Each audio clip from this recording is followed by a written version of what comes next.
Podcast Studios. This is After 9 with Scott and Kat. Hey now. Hello, everybody. Happy Thursday, Kat. Happy Thursday, and a nice one, too. You know, if the long weekend was a person, I would probably propose. I'd get down on one knee right now and say, let's fucking do this. Yeah, we should have one at least once a month. Like, I know that, obviously, we are the type that pushes for the 4-day work week, and we know that that's probably not going to happen anytime soon.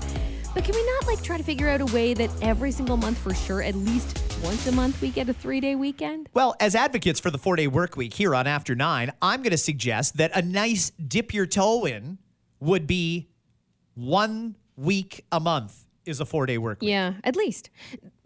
To start. Fine. And maybe businesses just still can't wrap their mind around, how could I possibly do that? How could I possibly do a 4-day work week and still pay everybody? It can totally be done. Start off with a long weekend once a month. That would be great, wouldn't it? It would. We got a lot to get to in this episode of After 9, a whole ton of stuff, to be honest with you. First off, going to play a little bit of audio for you before I get to a Reddit thread about honesty. And before we get to that, I just want to confirm, you're still very much honesty is the best policy, right? Yeah, I mean, yes. Overall, yes. Okay. Absolutely. We'll come back to that because I have a situation, and I'm curious to know if you would tell the truth. Okay. In this situation. That's coming up in a minute. I want to play this video because it was such a controversial topic this morning on the Scott and Kat radio show. And if you listen to us in London in the afternoon or at night in Barrie, you're going to hear it. This is a woman who's complaining about something that I thought was actually quite nice. She'll tell the story. A guy that I went on 2 dates with, two dates with, who had only ever seen pictures of my dog, took it upon himself to look up my address and mail me flowers from my dog on Mother's Day. And not only did he send flowers, but the flowers also came with a card. So this is the card. Little dog. Okay. Dear Mom, I think about you every day. Can't wait to see you and give you lots of cuddles and kisses. Happy Dog Mom Day. Love, your number one fur baby. P.S. I heard you met this amazing guy who has 2 dogs and lots of room to play.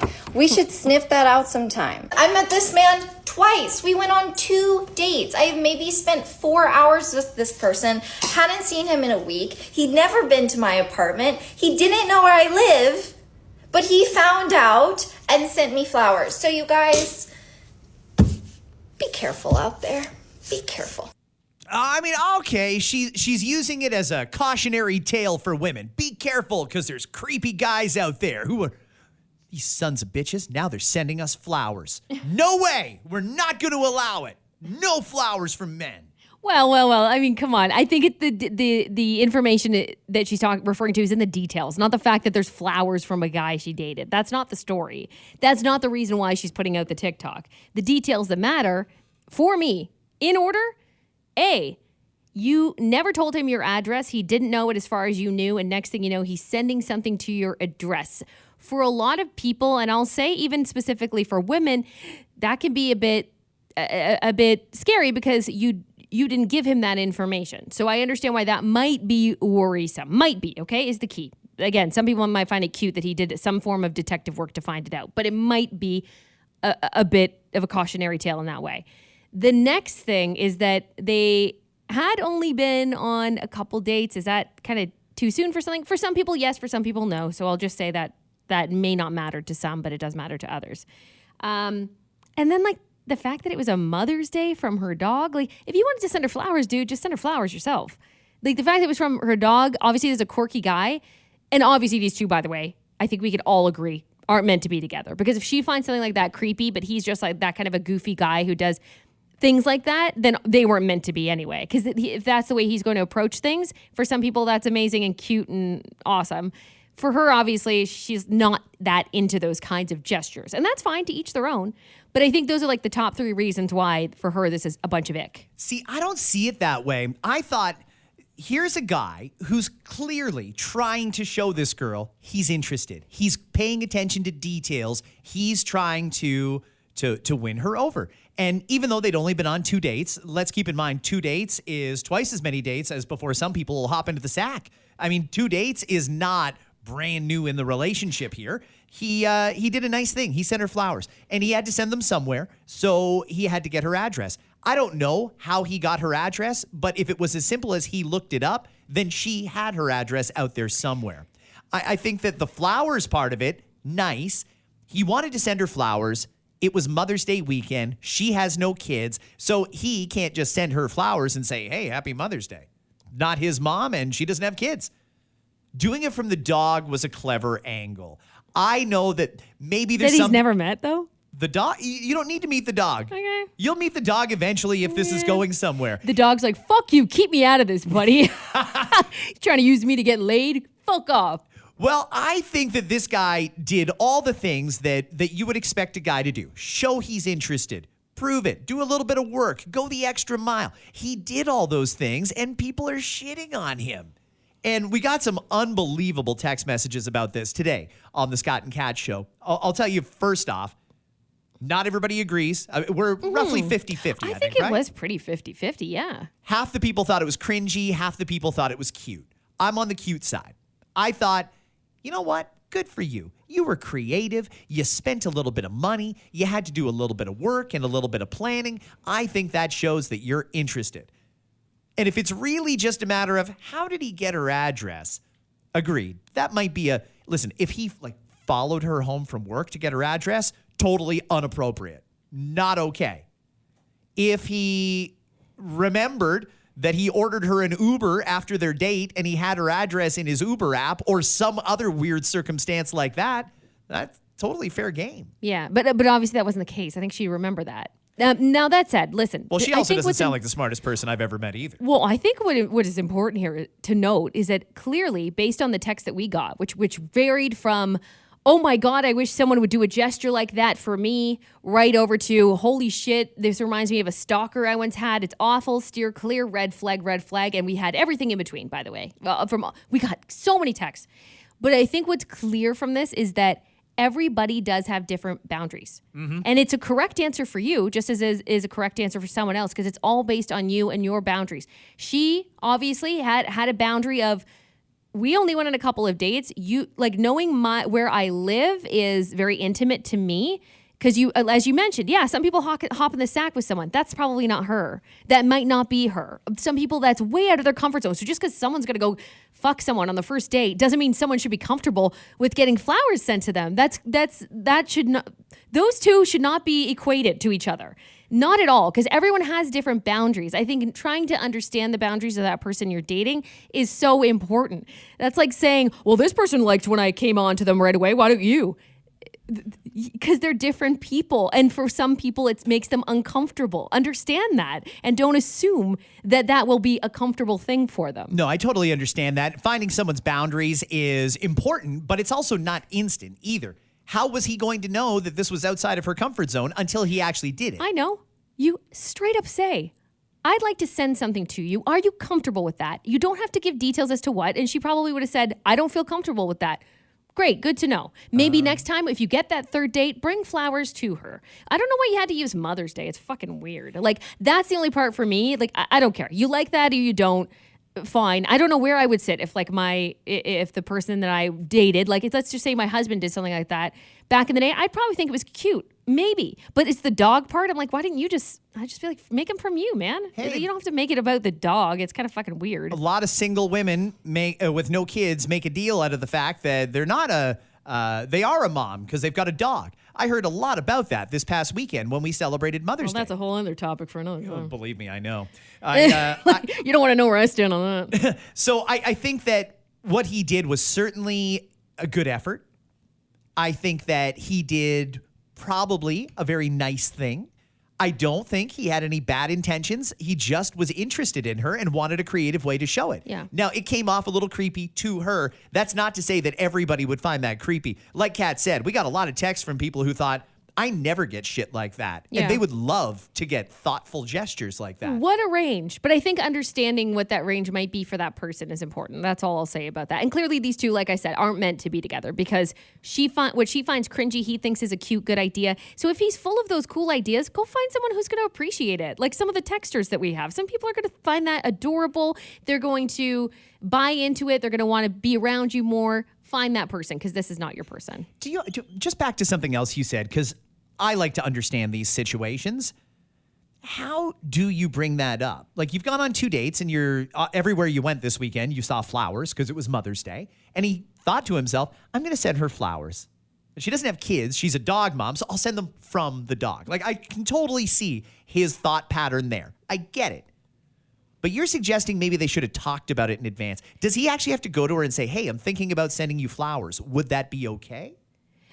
I mean, I think there's nothing wrong with that. I don't think there's anything wrong with that. Like, hey, listen, I don't want to overstep, but I'd like to know if it's okay, or I found out your address and this is how, would be nice to know, because clearly that creeped her out. Is it okay if I send something your way? I won't be there, I promise, but I just want to send something to you. That might have actually cushioned the blow a little bit and made her go, okay, I guess so. Or she would have been completely creeped out and said either A, ghosted him, that's what most people probably do, or B, said, you know what, that makes me a little uncomfy. And there's nothing wrong with clear communication. What the fuck is wrong with people? Why can't people communicate a little bit more than they do? And I know some people like spontaneous gestures.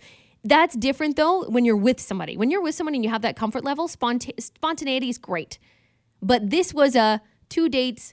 They met up somewhere. He all of a sudden knew where she lived. So I understand. Again, I understand. I see it from everywhere. I see how he thought it was a cute idea. But I think communication is key. Yes, I think there's nothing wrong with that. Okay, one more, and then we'll move on. Is this still salvageable?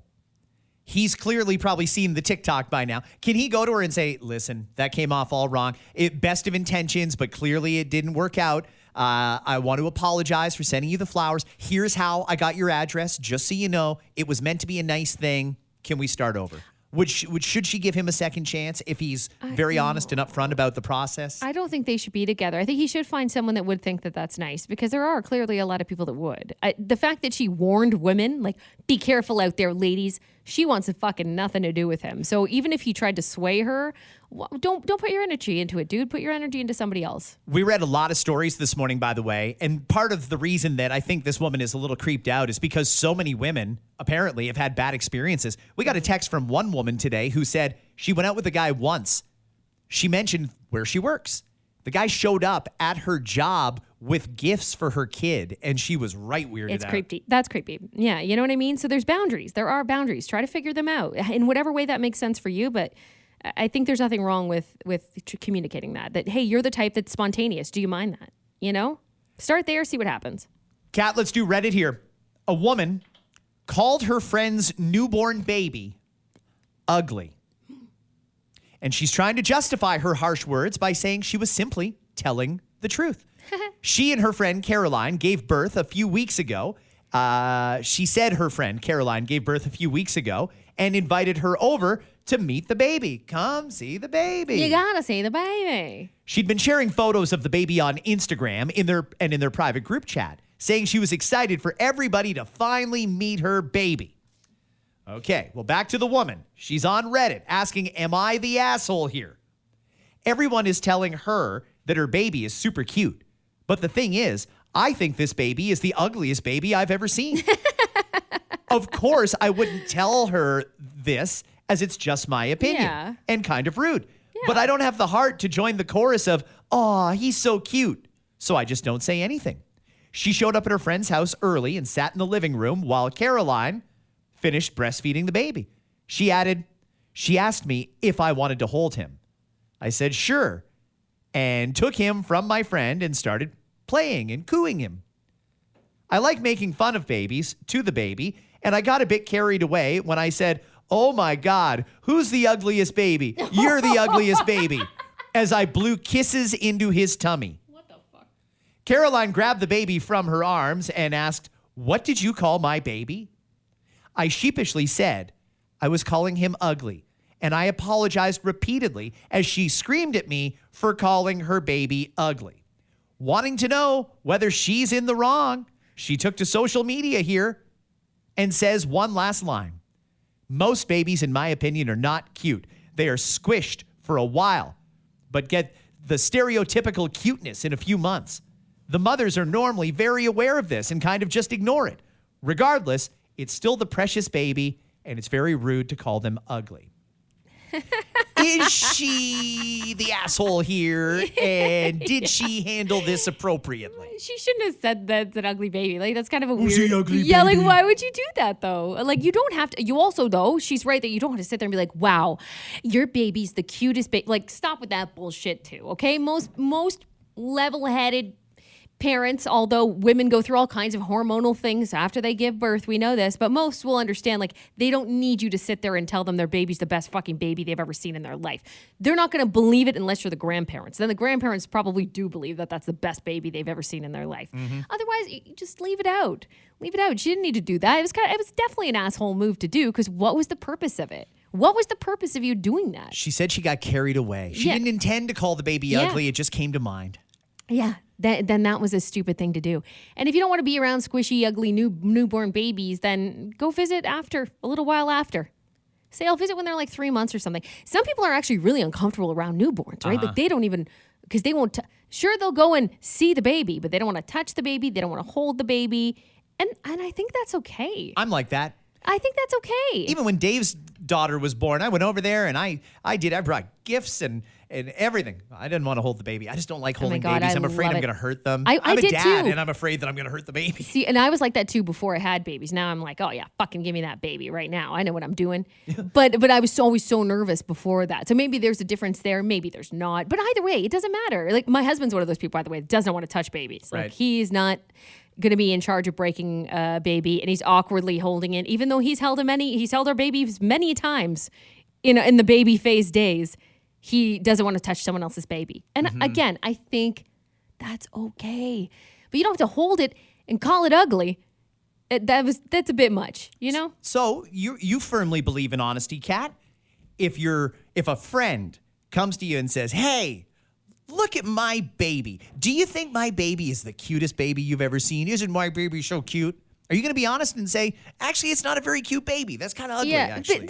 No, I would stop at saying it was ugly. But you could say, like, well, all babies are cute, I don't know if they take that the wrong way or not. I don't know. But no, there's a difference between, like, being honest about something and just flat out saying something I think she kind of purposely did it. I think there's something underlying here going on that you would go so far out of your way to say the baby's ugly. I think you purposely did it. I think maybe there's a hint of perhaps envy, jealousy, something along the lines of there's more to this. Because I don't know why wouldn't you just be happy for the person? And it makes them happy to have you see the baby. Just do it if you're that good of a friend.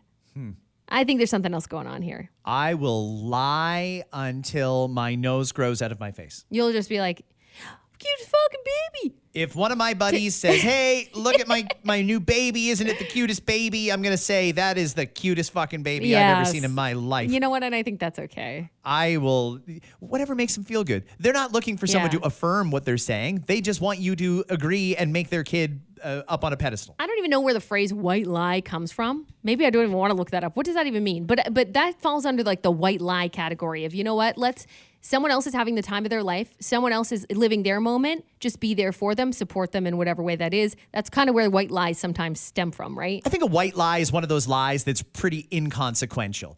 I Yeah. could lie about a lot of different things, but if I tell you, "Hey, you look really good in a hat that has no logos on it," which she's wearing, by the way. I It's am. weird. It's strange. I don't wear logos. Where did you Do get you a ever hat notice with that about no me? logo? I have Do you noticed notice that about me? Well, I noticed it, but I do it on purpose. I couldn't even articulate it until now. It's true. You I never don't. wear brand logos. Except for the station. If I'm at a station event, I will wear a station logo because they pay me.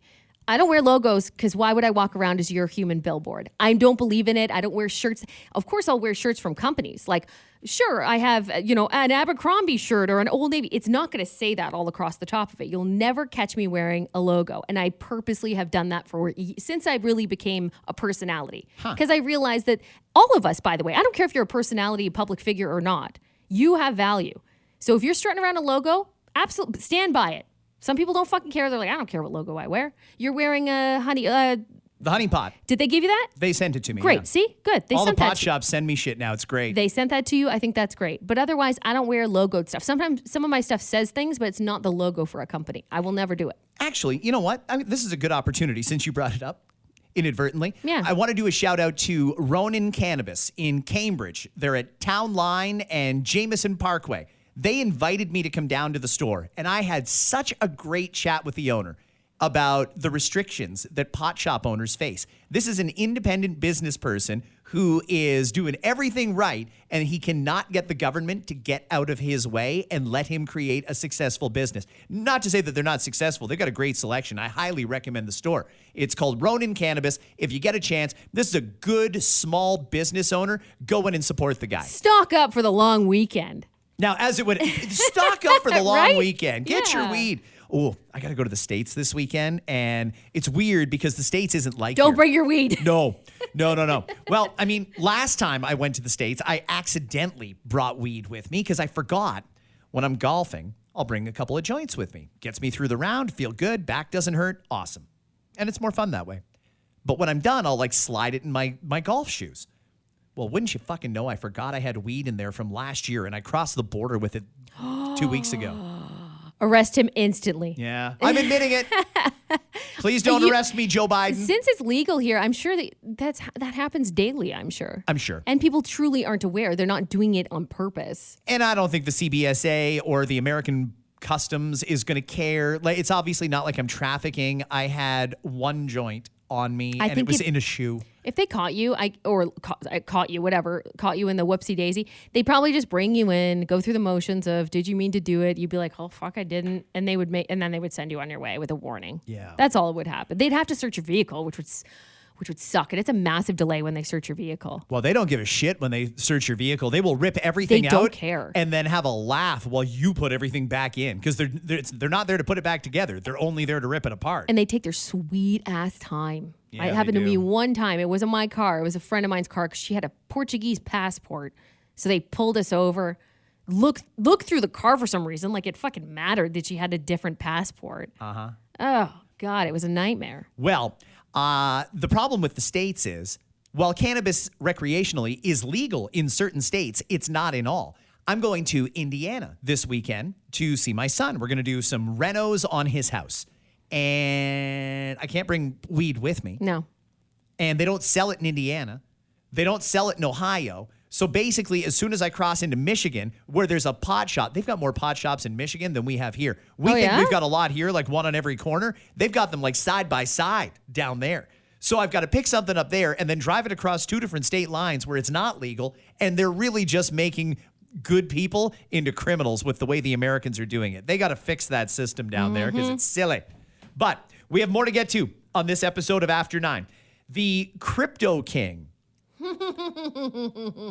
is now in police custody, facing charges of fraud over $5,000 and laundering the proceeds of crime. For anyone who doesn't know, and if you do know, I might have some questions for you. It's a great story as long as you're not involved.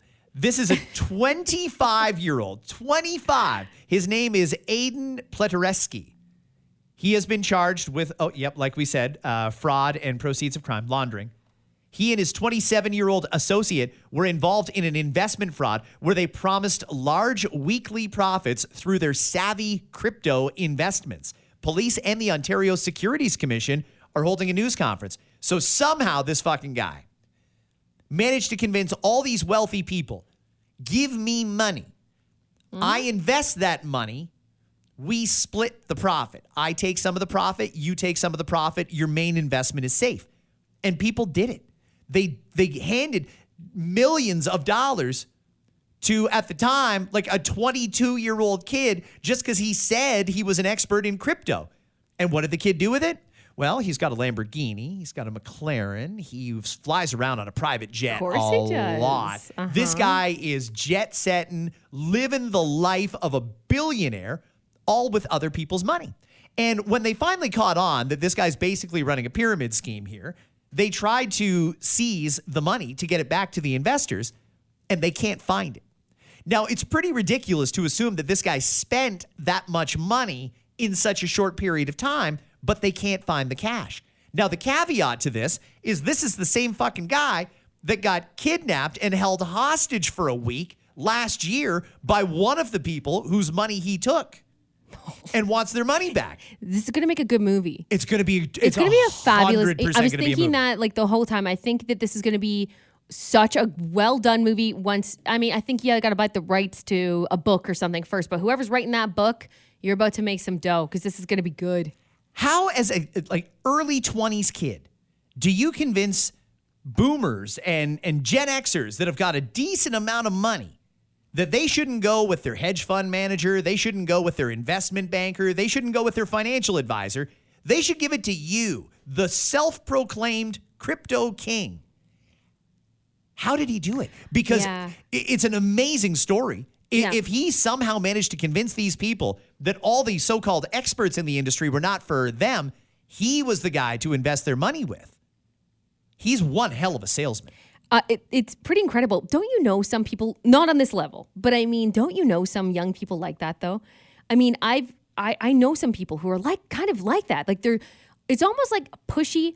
But if you make enough sense and if you seem smart enough, and I think confidence is key. You're confident in whatever bullshit you're saying, people will believe you. It's reminiscent to me of Leo DiCaprio in The Wolf of Wall Street. It's very reminiscent of the Wolf of Wall Street story, which is a true story, of course. And Catch Me If You Can, if you think about it. Sure. But that story is true, is that he managed to get that much money from people just out of sheer confidence of what he felt he believed and what other people should believe, to the point and the extent where he started to believe it himself, even though it started off as bullshit. I mean, it really is incredible. Some people have that, I'm going to say gift. I'm going to use the word gift, but I understand this is illegal, completely illegal in all cases that I'm talking about. But it is kind of incredible that people have that gift of bullshit. Mm-hmm. And this guy clearly radiated the fake bullshit to the point where he got money from, you're right, but boomers and Gen X are people who, business savvy individuals who made their own money, started their own businesses, and still forked over their hard-earned cash to this fucking kid. It's incredible to me. Like, to me, those kinds of minds fascinate me. Like, this guy's fascinating to me. Totally. Like, absolutely should be in prison. Sure, fine. On some level, he's a sociopath. Sociopath. Genius. At the same time, though. Yeah, absolutely. A little bit of both. Evil genius. Evil genius. Absolutely. You know? How did he get caught? Did too many people just say, hey, wait a second, I want my money, and you say you don't have my money, and I see you flying around on a private jet. What's going on here? That's a good question, how he got caught. I don't know if do we know that info? They're holding a news conference at 10. Okay, so there you go. So I'm assuming it's an investigation. I'll see if I can find that out and give you guys an update at the end of the pod. We're going to do a little social media thing here, and I was going to try and leave you-know-who out of the pod today, but he did talk yesterday about this. So as a segue into a social media segment that I feel is very important, because we're about to take it on the chin again, everybody. This is yesterday, the Prime Minister talking about the Meta news ban. This is a test moment where countries are going to have to realize that either we stand up for journalism and the profession, faced with internet giants that refuse to actually participate in it, or we bow down to them and allow them to make billions more dollars while degrading communities that thrive in our democracy. This is on Meta. This is Facebook deciding that they don't want to support the work of maintaining democracies. And either Canada stands strong to protect information and independent journalism, or else we see our democracies further diminished and further vulnerable to irresponsible web giants that are making billions off of people but taking no responsibility for the communities and the well-being of those communities that they exist and profit from everywhere. Oh my God, my head's going to explode. First off, Facebook is not taking any money from any individuals. What they're doing right now is being 100% compliant with Justin Trudeau's law. The deal is, if you're going to post news links, you got to pay the publishers. And as much as I disagree with that whole philosophy, right now the broadcasters and the publishers are up shit's creek because they're not getting those clicks and links from social media that used to make them a lot of money. Now they're not getting anything, and it's hurting their bottom line. Facebook is a problem for democracy in a lot of different ways, just not in the way that Justin Trudeau's describing. He's very angry because they won't comply, and they're making him look bad, and he hates that. But the reason that it comes up is because Meta is still not posting news links. And he says that that's a danger because of the wildfires that are burning in Alberta and British Columbia. I mean, I would like to see news back on social media. I would like to see it go back to the way it was, because the way it was is the way it should be. However, they're not going to do that as long as Trudeau's got a gun to their head. And I don't blame Facebook for not putting up those links. But when it comes to social media, people are going to take another hit soon.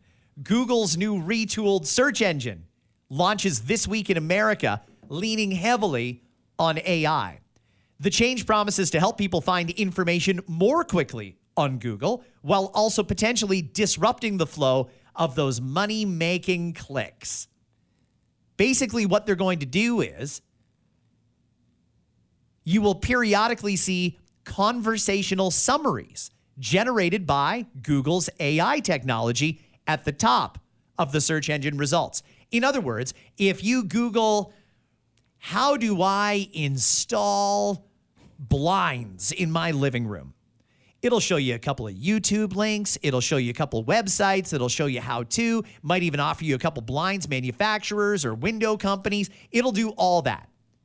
The new way that rolls out this week in America, it's just going to tell you, okay, step 1, you've got to put the plugs in. Step 2, you're going to put the screws in. You're going to attach the blinds to the screws. Then the blinds will fall down. It'll basically tell you the answer that you're looking for, as opposed to just giving you websites that you can click on to find more. That's probably good, but it's a lot less clicks, and that means a lot less revenue going to those websites that rely on those clicks. Well, and I mean, right now, if you Google things, there's summaries. I've even not clicked on links because of the summaries from Google, which you can get. Like, for example, how long should I air fry drumsticks? Yeah. I don't know, whatever, right? It'll automatically pop up in those summaries of the website. So I don't need to click on those websites either. Which is great. You know, which it's convenient for sure. It's convenient. You know what I hope it does?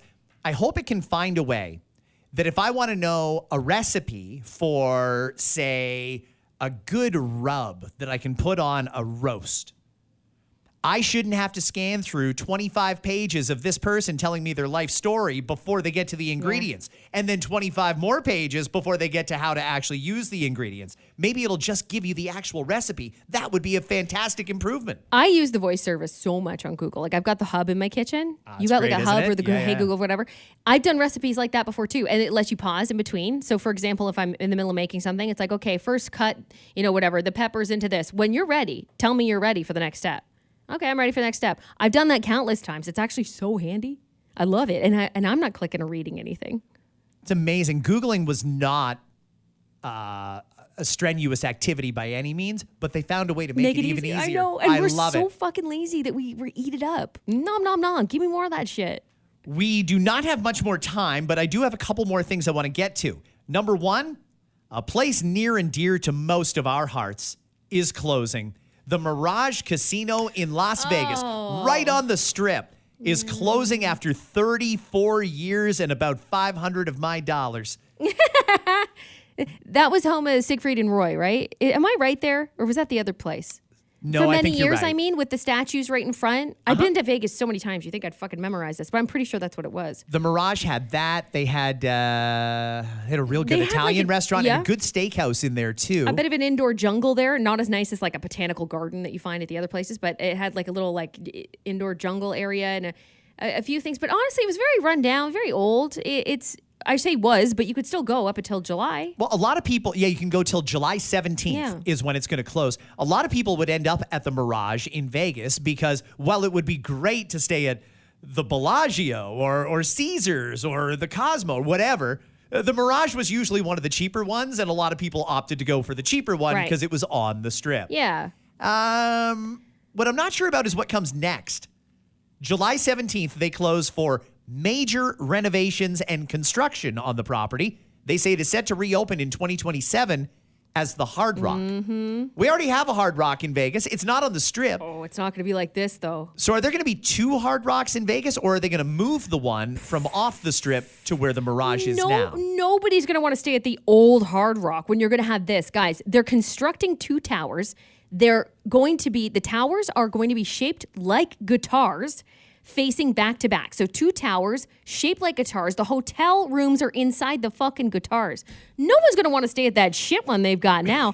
So I bet you so I guarantee you they're going to... Just for the record, it's not shit. Okay. It's a very nice hotel. But I think that's it would probably be in their best interest to sell that spot and just make that the Hard Rock. So everyone who's employed at Hard Rock will probably keep their job. They're just going to get shifted to a much nicer place.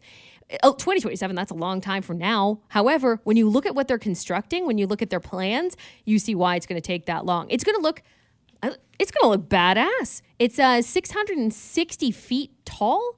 If I'm not mistaken, the 2 towers are going to be. It's going to be thousands of rooms. And probably going to have like a decent venue in there. Maybe.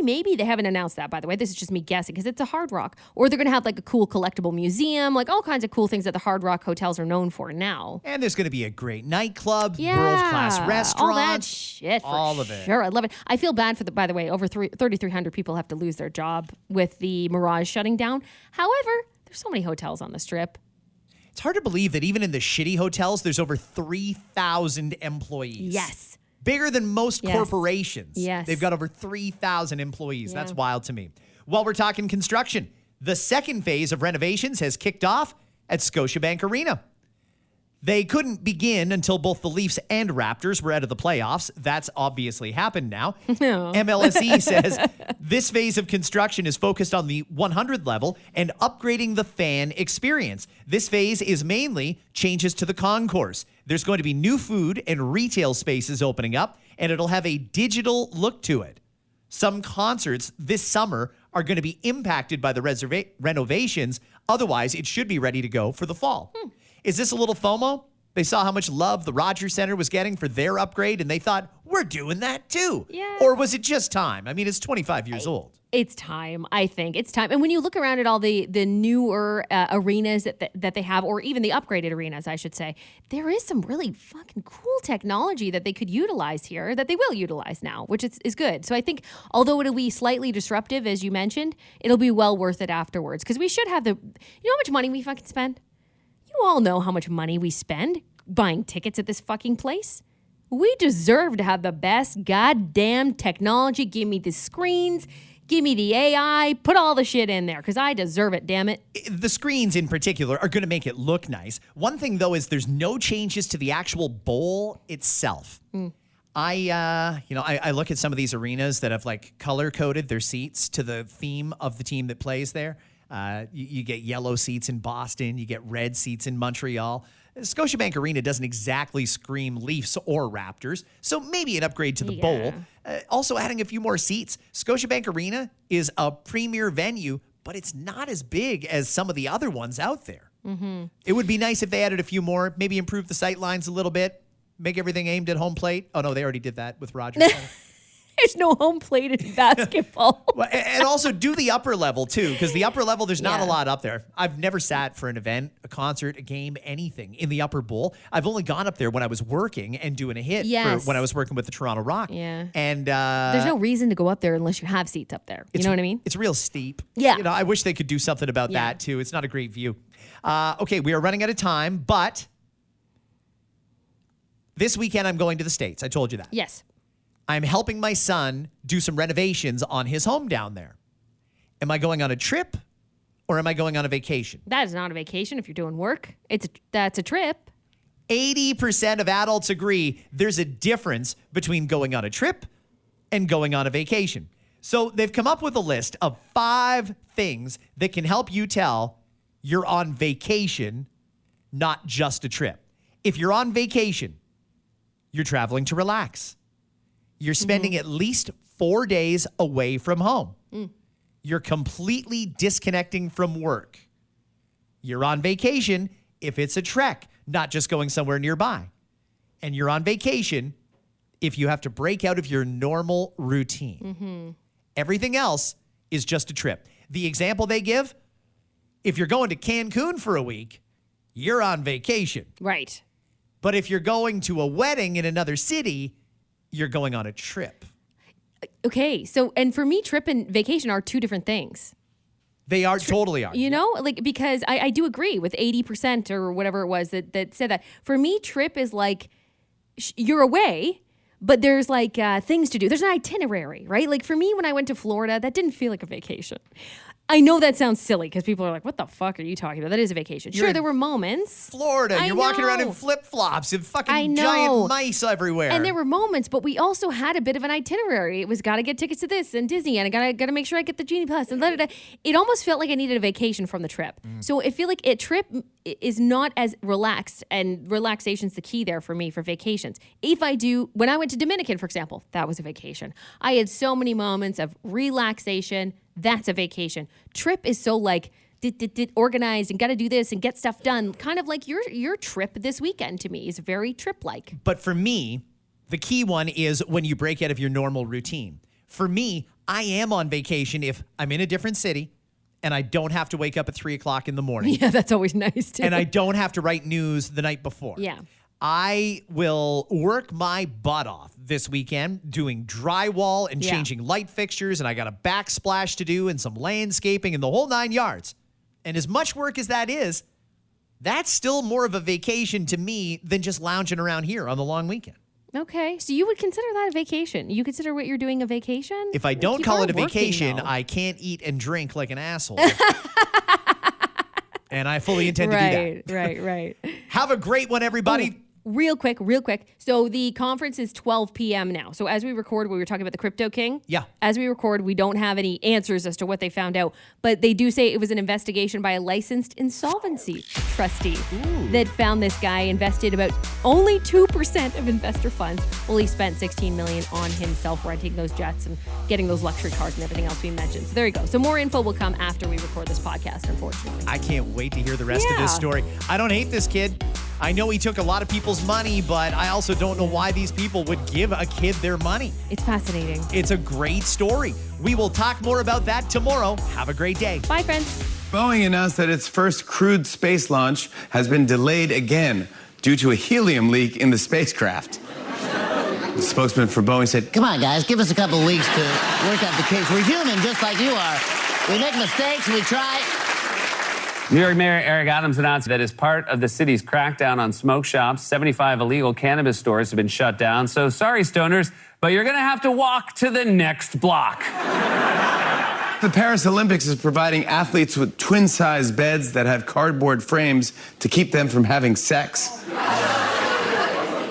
If they wanted a bed where sex was guaranteed to never happen, they could have just used the one from my college dorm.